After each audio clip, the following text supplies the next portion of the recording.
Regardons ensemble le TP qui s'intitule Top Chrono. Donc dans ce TP, on va reprendre une expérience qu'a réalisée Galilée et qui va nous permettre de faire une mesure de l'intensité de pesanteur en exploitant les outils modernes du mouvement d'une bille sur un plan incliné. Donc là, on a le plan incliné et puis Galilée il étudiait ce mouvement de cette bille et lui, il a vu que la variation de vitesse, elle était liée à l'intensité de pesanteur et surtout que la distance parcourue par la bille augmentait proportionnellement au carré du temps écoulé.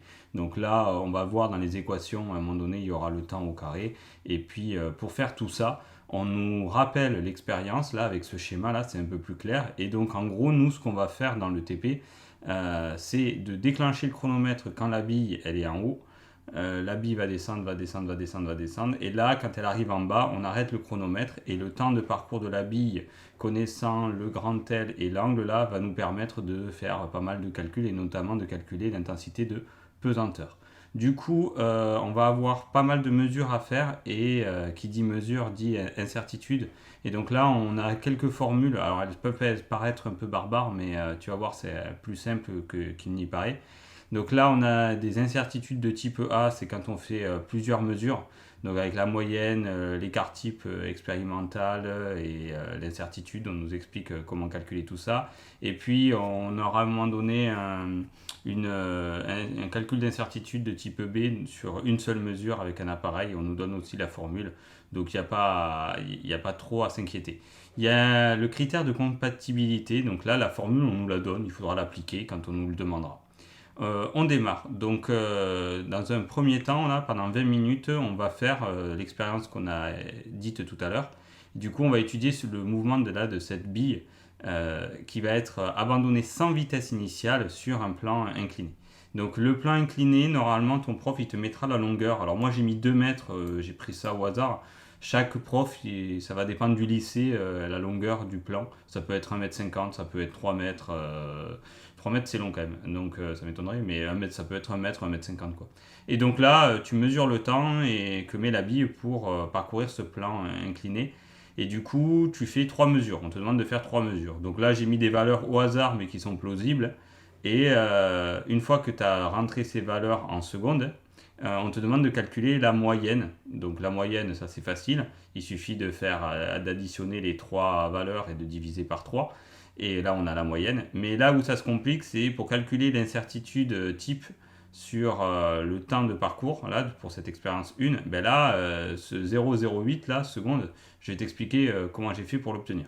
Donc pour ça, il faut remonter ici là aux différentes équations et il nous dit que pour calculer l'incertitude, il faut faire Sx sur racine carrée de n étant le nombre de mesures. Donc là, on a fait 3 mesures, donc divisé par racine carrée de 3. Et le Sx, pour le trouver, c'est l'écart type. Donc la formule, elle est là. Donc en fait, comme c'est compliqué, on va pas s'amuser à faire ça à la main.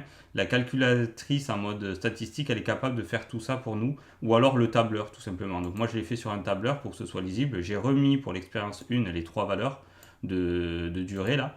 Donc je les ai renotées dans le tableau. Et puis pour faire la moyenne, ben, tout simplement, j'ai tapé moyenne on va le voir là, voilà, la moyenne de ces 3 valeurs.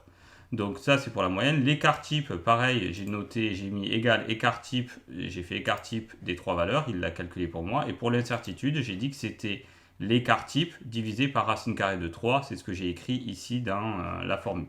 Donc du coup, moi j'ai obtenu 0,08 et j'ai plus qu'à renoter la valeur juste ici. Donc là, il n'y a rien de compliqué, il faut juste appliquer les formules ou utiliser le logiciel ou la calculatrice en mode statistique.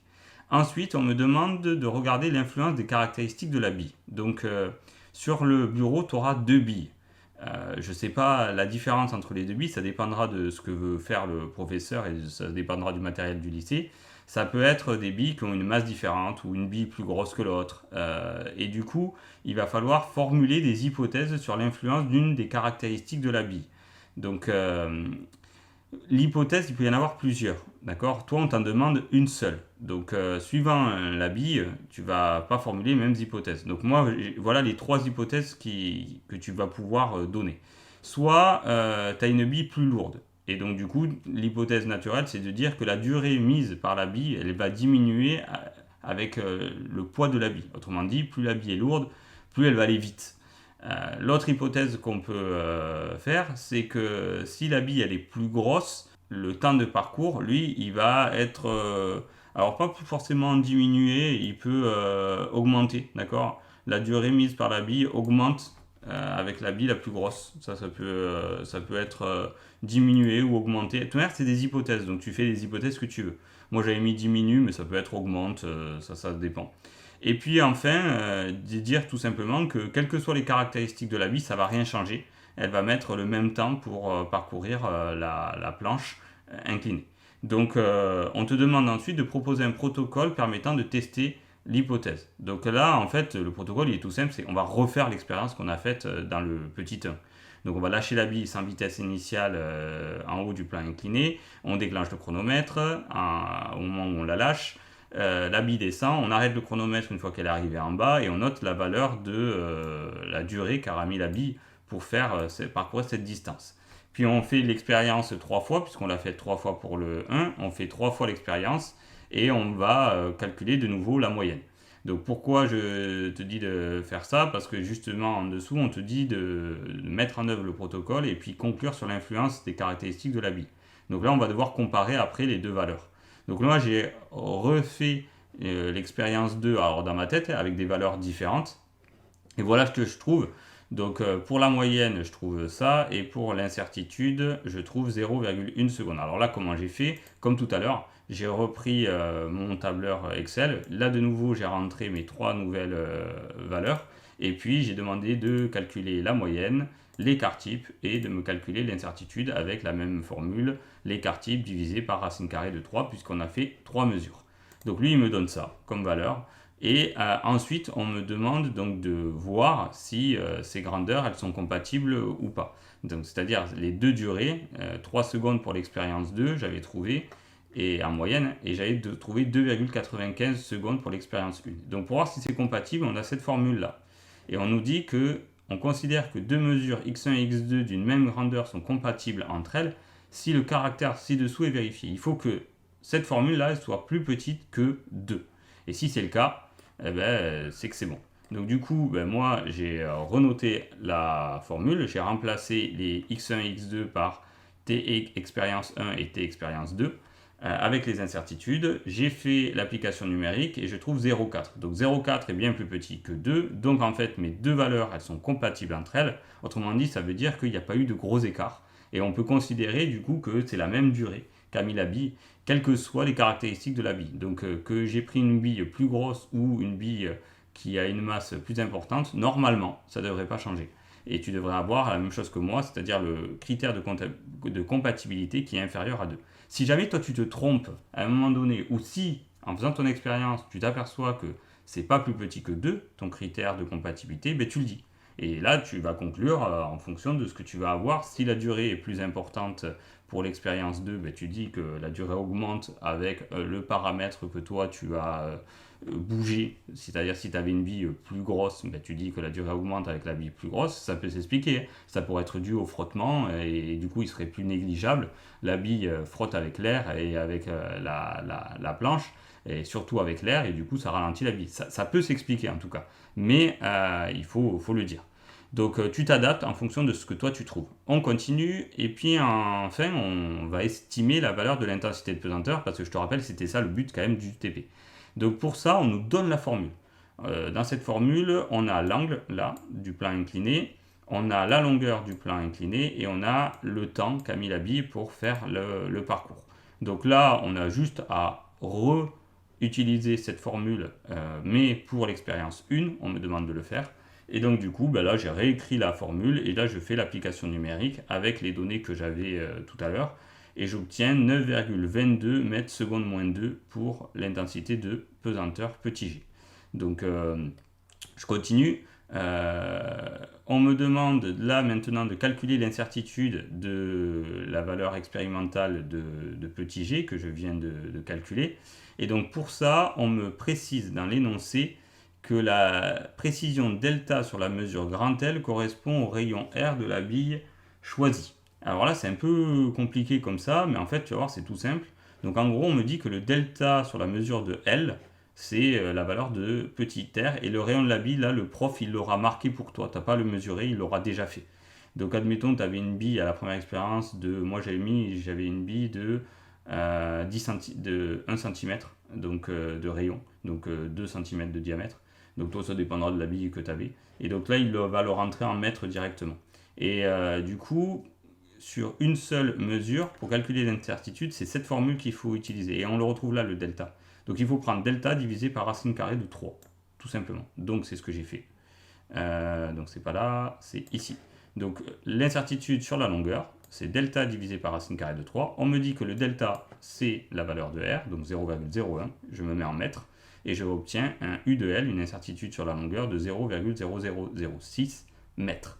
Du coup, je peux maintenant calculer l'incertitude sur G. J'ai plus qu'à appliquer cette formule-là, que j'ai réécrite ici. J'ai remplacé par les valeurs numériques. Donc ça, c'est mes calculs qui m'ont permis de le déterminer tout à l'heure avec la question précédente. Et là, j'ai remis les incertitudes. Alors, j'ai précisé les unités là pour ne pas me tromper. Il faut qu'il y ait les mêmes unités en haut et en bas à chaque fois. Donc, l'incertitude sur le temps, c'était bien en secondes. Le temps, c'était en secondes aussi. L'incertitude sur la longueur de la table, c'était aussi en mètres. Et pareil, j'avais mis une table de 2 mètres, donc c'est aussi en mètres, donc tout va bien. Je fais l'application numérique et mon unité, c'est la même que j'ai, des mètres secondes moins 2. Je tombe sur une incertitude de 0,5 mètres secondes moins 2. On me dit ensuite, en utilisant le critère de compatibilité et la valeur de référence on me la donne là. D'ailleurs, si G, tu ne sais plus l'unité de petit g, ben là tu l'as là. C'est d'où l'intérêt de lire tout le sujet, hein, parce que tu as l'unité qui est précisée ici. Donc si tu t'en souvenais plus dans les questions précédentes, ben reviens et vérifie que tu es bien mis en mètres secondes moins 2. Et puis on me demande de vérifier si la valeur que moi j'ai mesurée expérimentalement elle est compatible avec la valeur de référence. Donc on me donne l'incertitude sur la valeur de référence, on me dit que c'est 0 mètres secondes moins 2, en gros il n'y a pas d'incertitude. Donc j'ai renoté la formule qu'on avait tout à l'heure sur le critère de compatibilité, et là j'ai juste remplacé par les valeurs. Donc si on fait 0 au carré, ça fait racine carrée de 0,5 au carré, c'est pour ça que j'ai mis directement 0,5. Et puis j'ai fait l'application numérique et je trouve 1,16. On a bien 1,16 qui est plus petit que 2. Donc on peut dire que les deux valeurs sont compatibles et donc la valeur de G expérimentale elle est compatible avec la valeur de référence. Il faut conclure ça. Donc voilà, tout va bien. J'ai montré que l'expérience là, elle nous permet de donner la valeur de G. Ensuite, on nous demande de proposer une amélioration possible de l'expérience qui diminuerait l'incertitude sur la mesure de G. Donc on n'en demande qu'une, j'en ai mis plusieurs. Donc là, comme on a vu qu'on a fait des études un peu statistiques au niveau des incertitudes, ben, plus on fait de mesures, plus on sera précis. Donc on augmente le nombre de mesures. Une autre façon de diminuer les incertitudes, c'est d'augmenter la distance L, donc prendre une planche plus grande. Comme ça, on se trompe. Si jamais on se trompe sur le chrono de une demi-seconde, ben, ça a moins d'importance si la durée a été plus longue. Ça a moins d'impact, si je puis dire. Et puis enfin, l'autre critère, ce serait, parce que pour moi, c'est sur le chrono qu'on va faire la plus grosse incertitude. Il faut bien le déclencher quand on lâche la bille et il faut bien l'arrêter quand la bille elle arrive au bout. Et donc là, on peut se tromper. Donc pour moins se tromper, on trouve un système soit automatisé pour déclencher le chronomètre, soit on fait un pointage vidéo tout simplement. C'est encore mieux. Donc ensuite, on a terminé. Il suffit de défaire le montage et d'arranger la paillasse avant de quitter la salle. Et voilà pour ce TP. Donc si jamais ça t'a plu, n'hésite pas d'aller voir les autres corrections. Et bon courage pour la fin des examens. À bientôt!